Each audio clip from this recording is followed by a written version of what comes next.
Hi everyone, here is a theory review on how to build chords off of a major scale, and then also how to harmonize a melody using those chords. So on page 40 you have a melody in G major, which you are asked to harmonize. So we're going to start by building this G major scale. So here let's use both the key signature and the accidental next to the note, so we don't forget it's an F sharp that we are working with. You're going to start with your tonic note, which is going to be G. And as we're building your scale, we want to follow this pattern of whole, whole, half, whole, whole, whole, half. So that is referring to the number of half steps in between from note to note. So remembering that pattern will actually help you determine the sharps and flats in any major scale. There we go. So G, we need a whole step. We need another whole step, which takes us to B. And here we have a half step. We need another whole step. Whole step. And here, by needing another whole step, takes us to F sharp, which is in our key signature. And then finally, it's a half step up to our tonic again. So by following whole, whole, half, whole, whole, whole, half, that is true for any major scale, regardless of what your tonic is.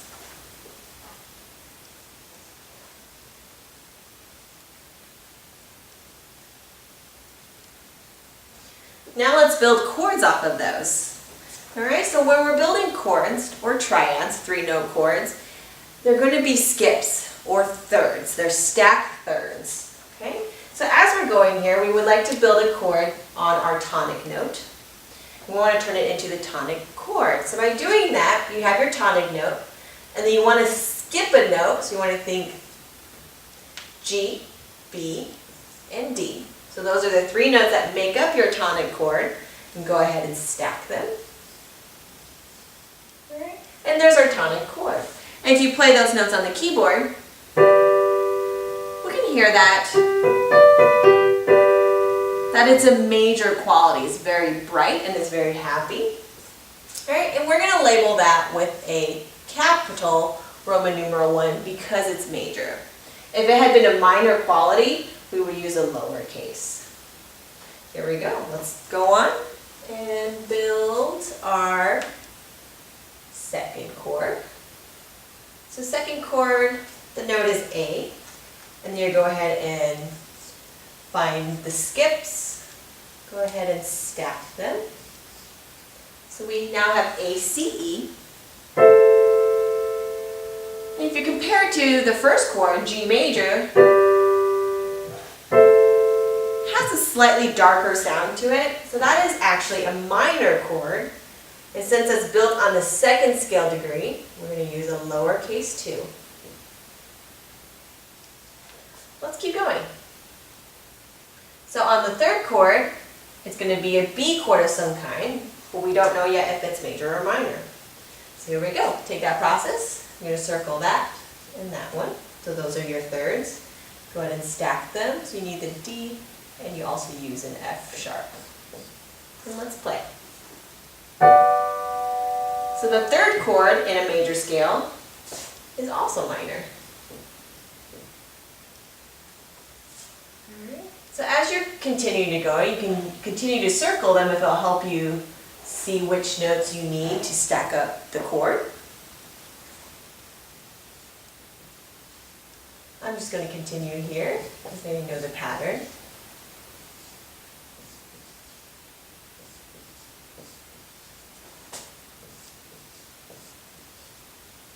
Another way you can look at it, you'll notice that your one chord, because they're stacked thirds, it's a line, line, line, or the notes are space, space, space.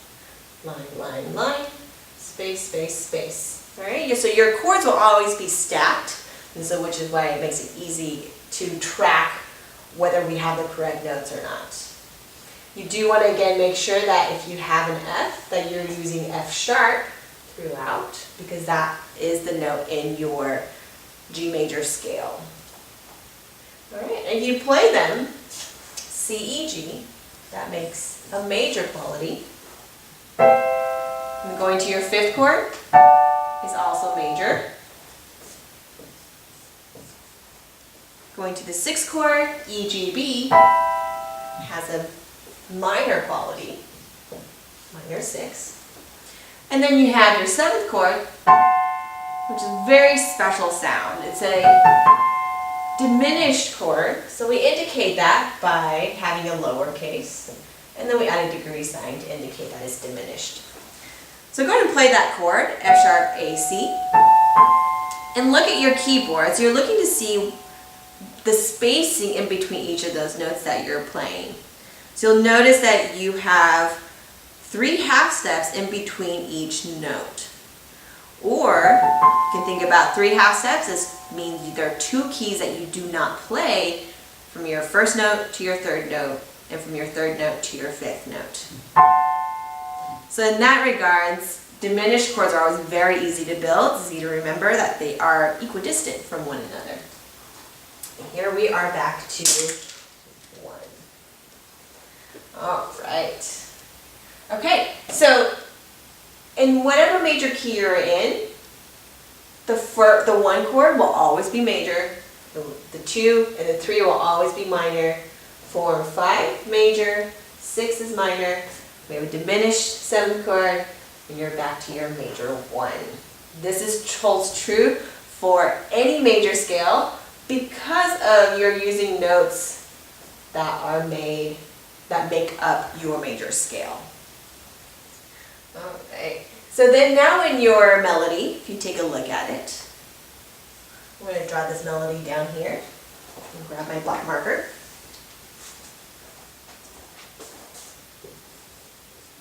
Alright, so in bar 1, you have a G, B, and an A, C.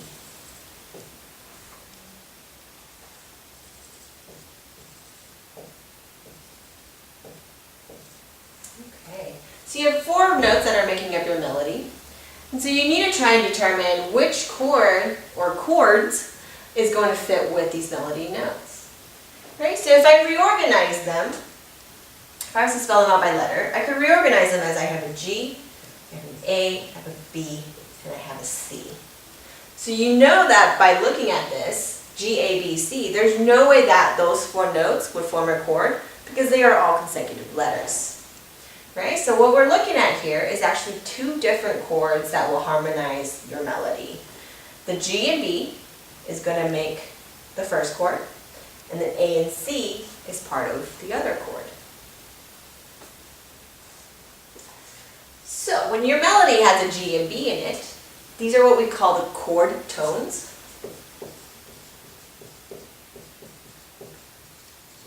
Notes that can be found in the same chord. So now we want to take a look at your notes here, meaning we have a G and a B. Which chords have a G and a B in it? So now we're talking about, you have the 1 chord, you're looking for a G and a B. Also, your minor 6th chord has a G and B in it. Right. You do want to look for a chord that has both the notes in it. Okay, so now we have 2 options, the 1 chord or the minor 6. Since it's the beginning of the piece, let's go with the 1 chord. Usually we want to start at home before we travel somewhere else. Okay, so now I was looking at the second half of your measure. You have an A and a C. So go ahead and scan your notes to see which chords contain the notes A and C. So if you said the 2 chord, you would be correct. And then also your 7 chord has an A and C in it.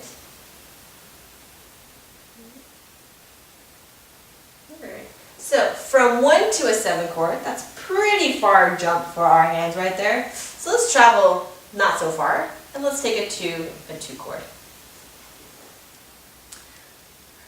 Let's go on to measure 2. So you have B,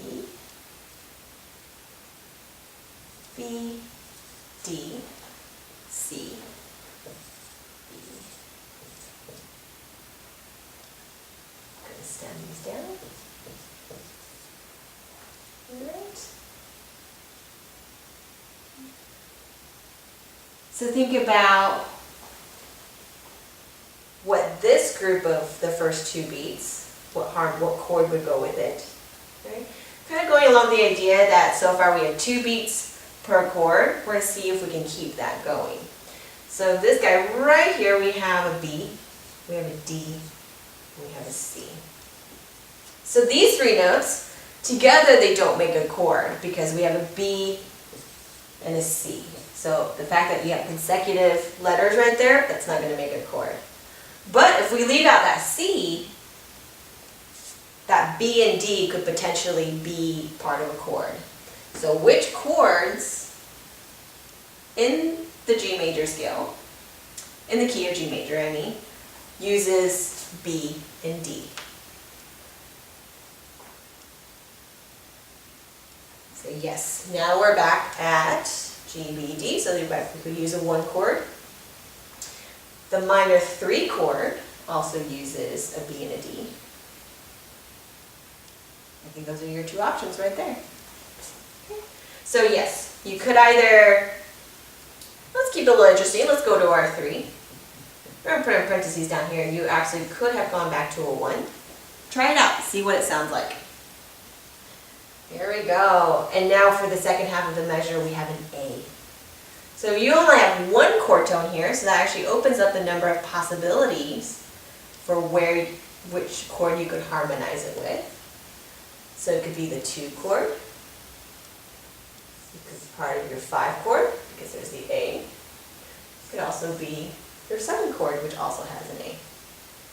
All right. This would be up to you where you want to go. So you could either, again, our diminished chord, we rarely go there, especially not towards the beginning of a piece. So we could go to a 2. We can also try going to 5. Listen, hear what that sounds like. All right, I'm going to keep this going, bar 3. You have the same melody, so how about let's keep it the same harmony. So G, B, A, C. 1, going to a 2. Alright, now we have some different notes in your melody. D, C, B, A, G.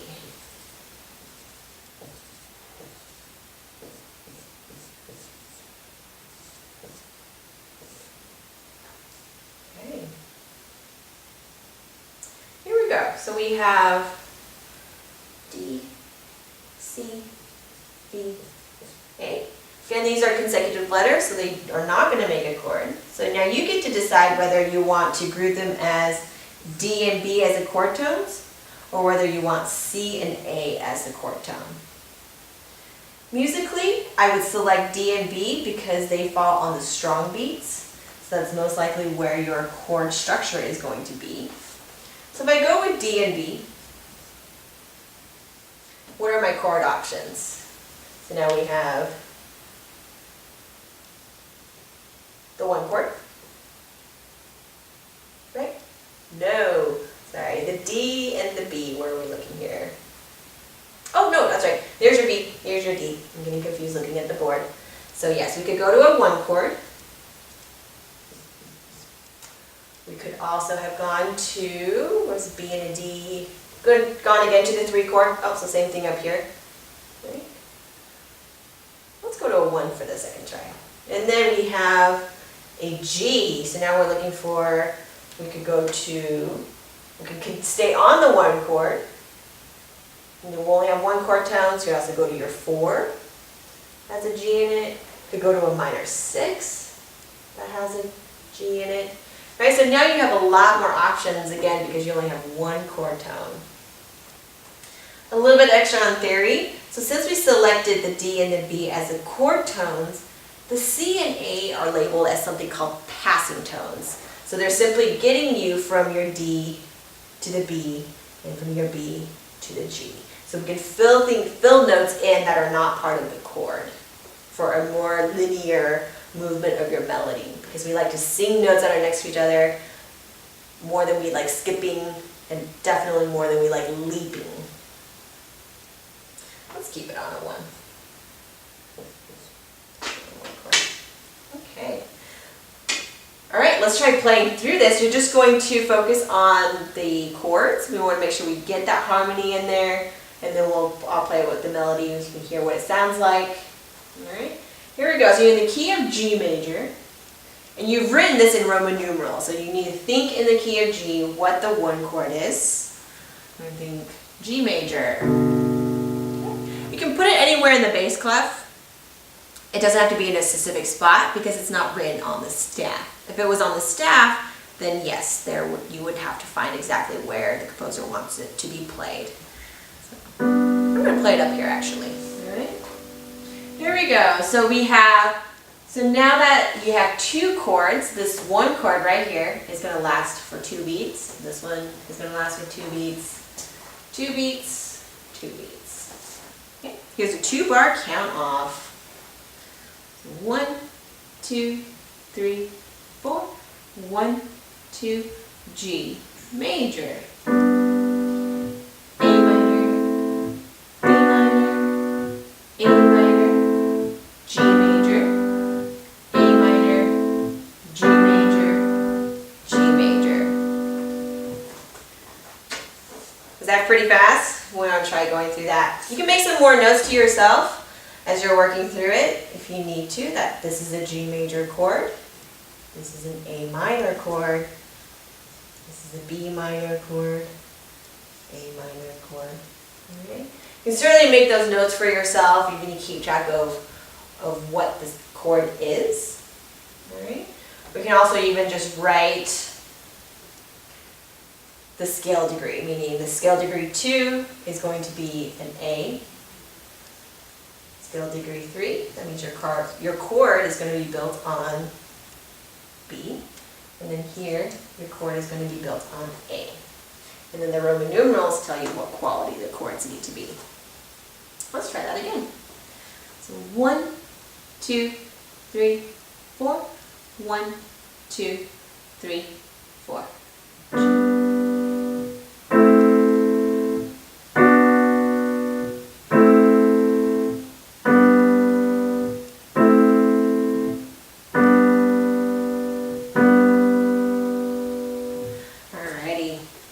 So this is what that harmony would sound like with the melody.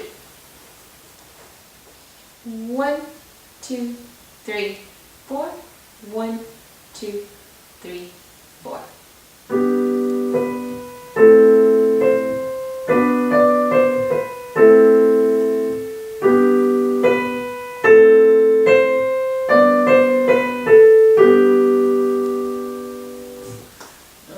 So you've successfully harmonized. This is one example of harmonizing a melody. Again, you have options, right? So one person's harmonization may be different from another's. There are correct answers, but there's not one correct answer. Okay, so I'd like to go back to our G major scale right here. I'd like to do one in a minor key so we can talk about we're going to take a look at how the Roman numerals change when you're in a minor key.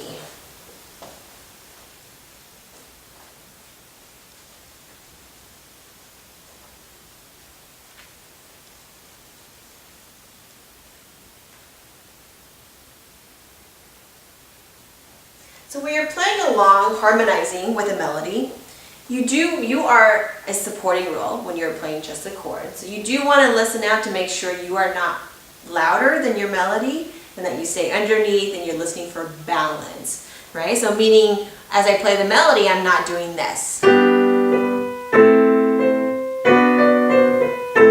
Right? My left hand is very, very loud here. So you want to balance that out.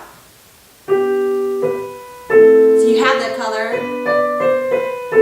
but the melody is still very clearly above your harmony, above your left hand. So in this case, I was playing one-handed, right? But don't worry, you don't need to play that just yet. You're playing just the chords.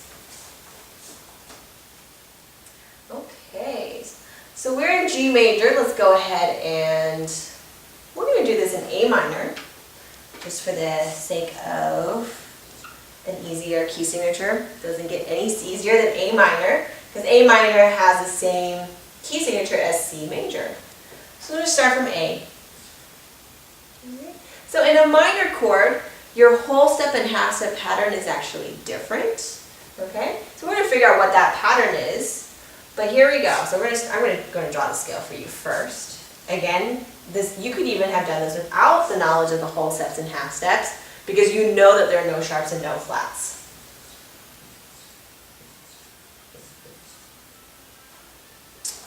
Okay, so now let's take a look at what's a whole step and what's a half step. All right, so on your keyboard, we're going to play from A to B, whole step, B to C. So there's your half step, that came sooner. C to D, whole step, D to E, whole step, E to F, half step, F to G, whole step, G to A, whole step. Alright, so if you needed to figure out what your key signature was for a different minor scale, you start with your tonic, follow this pattern, and the sharps and flats will reveal themselves. Alright, time to build chords on top of them. You're going to use the same idea that we did up here. We were thinking of every other note. You need to see it visually. Or know the fact that you are stacking thirds so that your chords will look like line, line, line, or space, space, space. So here's this first chord here. Let's stack them all. It's like drawing snowmen.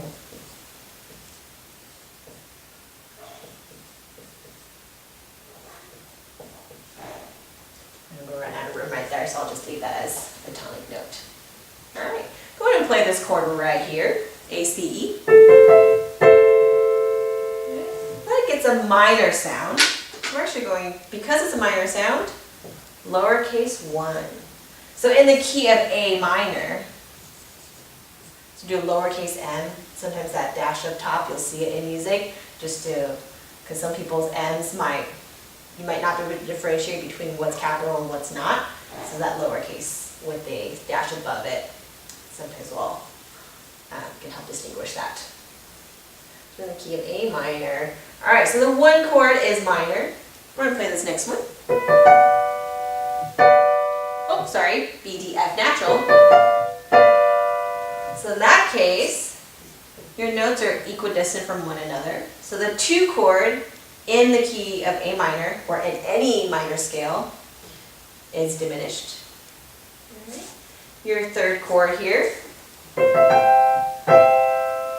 have a major, we have a nice and bright one. So now your 3rd chord is major.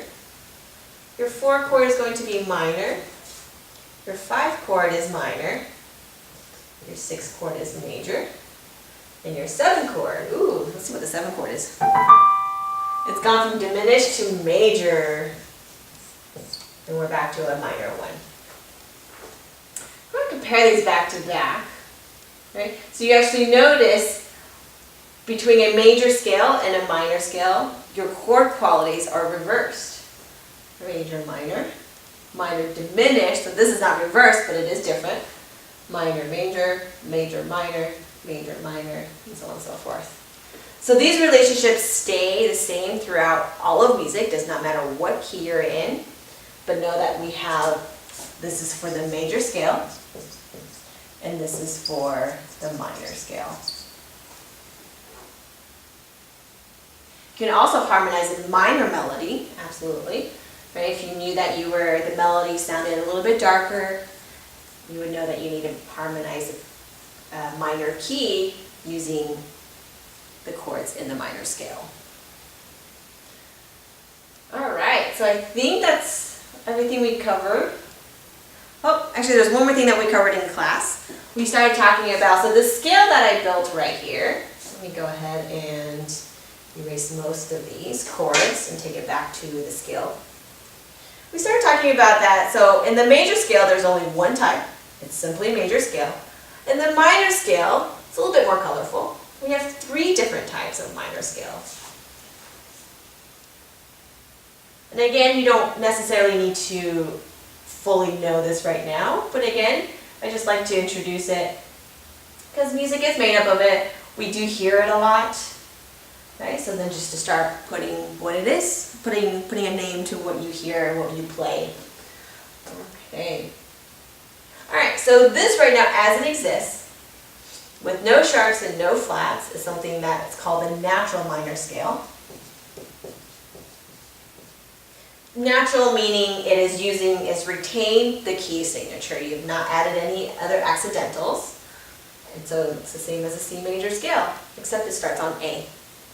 All right.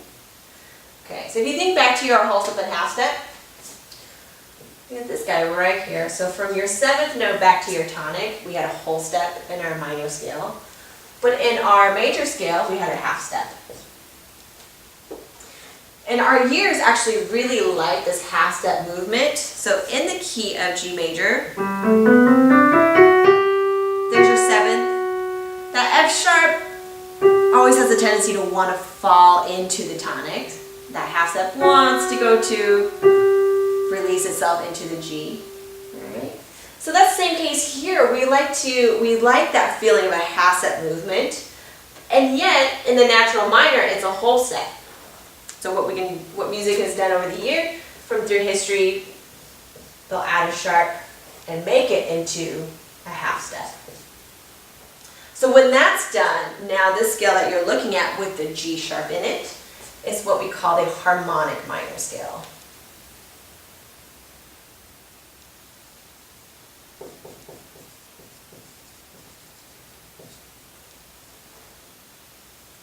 Okay, so having in a harmonic minor scale, having that G sharp, now that will, something will happen with your 5 chord, and we're going to take a look at that one. All right, so if you're stacking them on top of each other, instead of a G natural as before, we now have a G sharp. If you play that chord, that 5 chord is now a major chord. Right? Again, we like the dominant, we like the tonic. That's a frequent movement that we hear a lot in music. So in a minor key, your tonic is minor, but then we like hearing a major 5 chord and then going back to whatever your tonic is. Right? So if you're thinking a harmonic minor scale, your 5 chord does become a major chord. That's the only one that gets altered. Let's see, let me double check that. Ooh, so then if you notice, this would actually also alter your 3 chord. You need a G sharp. But notice the note that's changed is your 3rd note. You've gone from a C major chord to, ooh, that also sounds very colorful to our ears. So that guy right there, if we have the G sharp in there, it turns your 3 chord into an augmented chord.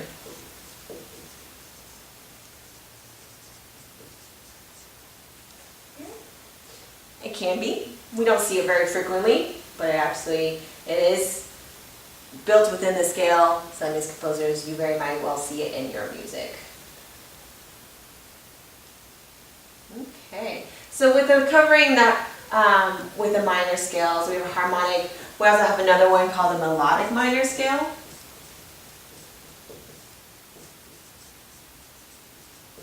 And that is actually when you end up doing, so if we're in, this is our 7th, we raise our 7th, right? And then we also have another thing where we will raise the 6th. So then in the key of A minor, then you would have an F sharp and a G sharp in your scale as accidentals. We can talk more about melodic. You can Google melodic minor and see if you can figure out more history about how that came about. All right. So again, in the minor scale, there's a lot more terminology involved, right? We have minor, harmonic, melodic. We're talking about augmented chords. We're talking about altering chords, right? Going from minor to major on that 5 chord. Altering the 3 chord from major to augmented. Again, these are just words that you might be swimming in them for now, but just bear with it. You're going to start seeing them, hearing them and seeing them, and it will get more comfortable. All right, so I hope that was helpful for you. Feel free to listen back as you are listening. If you have any questions, come go ahead and make sure you send me an email. I'll clarify myself as much as I can. And good luck.